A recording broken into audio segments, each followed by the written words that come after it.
وقت بھی یہ قرآن ان کے ساتھ رہتا ہے۔ پتہ یہ چلا کہ ان حافظ قرآن کے نزدیک اور ان کے سامنے ان کے مقابلے میں دنیا کی بادشاہت اور حکمرانی اور دولت کی بھی کوئی حقیقت نہیں۔ الحمدللہ آج اس ادارے اور مکتب سے 3 حافظ قرآن تیار ہوئے ہیں، بڑے خوش نصیب ہیں یہ 3 حفاظ کرام اور ان کے گھر والے اور تمام محبین اور مستمعین اور منتسبین اور یہ مدرسے والے جنہوں نے اس کام کو انجام دیا ہے، سبھی حضرات قابل مبارکباد ہے۔ ارسطو طالیس ایک بہت بڑا فلسفی اور سائنٹسٹ گزرا ہے، ان کے شاگرد تھے اسکندر۔ ایک مرتبہ استاد اور شاگرد دونوں پیدل سفر کر رہے تھے۔ راستے میں سفر کرتے کرتے ایک دریا آیا۔ دریا کو پار کرنے کے لیے کوئی پل وغیرہ نہیں تھا کہ جس سے بآسانی گزرا جا سکے۔ بادل ناخواستہ اس دریا کو پار ہی کرنا تھا ادھر پہنچنے کے لیے۔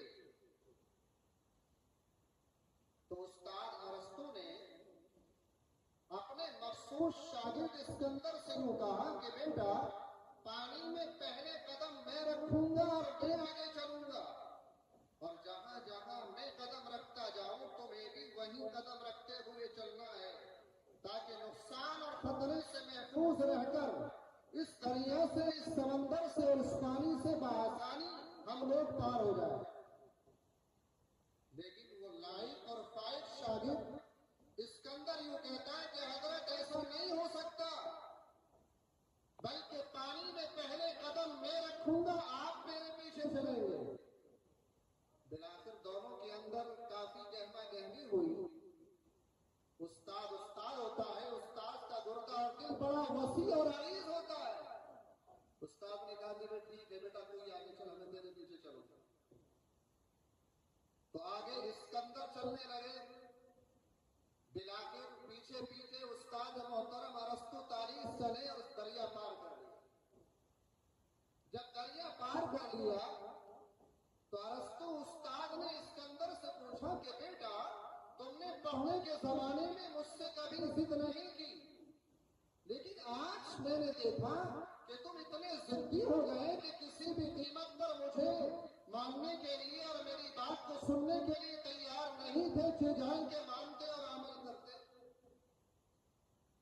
تو شاگرد اسکندر نے جو جواب دیا معزز حضرات، وہ دل کے اندر محفوظ رکھنے کے قابل ہی نہیں، آب زر اور سونے کے پانی سے لکھنے کے قابل ہے۔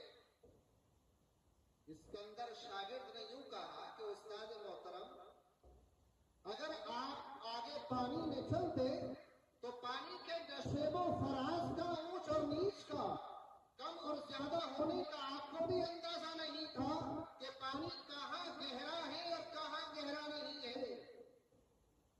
تو مجھے یہ خدشہ اور اندیشہ تھا کہ خدا نخواستہ پانی اگر کسی جگہ زیادہ گہرا ہوتا اور آپ کو تکلیف پہنچ جاتی اور خدا نخواستہ آپ اللہ کو پیارے ہو جاتے تو میں استاد کہاں سے جاتا۔ لیکن اگر میں اسکندر شاگرد اس پانی کے اندر اس کے نشیب و فراز کے ناواقفیت کی وجہ سے اگر گڑھے کے اندر گر بھی جاتا اور اللہ کو پیارا بھی ہو جاتا تو میرے ختم ہونے کے بعد آپ استاد باقی رہتے، تو آپ استاد باقی رہنے کی وجہ سے ہزاروں اسکندر پیدا ہو سکتے تھے، لیکن ایک ارسطو استاد پیدا نہیں ہو سکتا۔ یہ ہے استاد کا مقام اور مرتبہ۔ تو یہ اساتذہ جو مکاتب اور مدارس میں بیٹھے ہوئے ان بادشاہ اور حکمرانوں سے زیادہ قیمتی چیز اور دنیا اور آخرت میں کام آنے والا اثاثہ یہ ہماری نئی نوجوان نسل کو جو دین اور دنیا دونوں دے رہے ہیں کہ ہمیں دنیا کیسے گزارنی ہے اور آخرت کی تیاری کیسے کرنی ہے۔ یقیناً یہ مکاتب اور مدارس اور ان ڈھاٹ اور بوریوں پر بیٹھے ہوئے یہ اساتذہ، یہ معلمین، یہ ہمارے محسن ہیں، ہمیں ہر موقع پر ان کا خیال رکھنا چاہیے۔ میں مبارکباد دیتا ہوں حضرت قاری محمد طاہر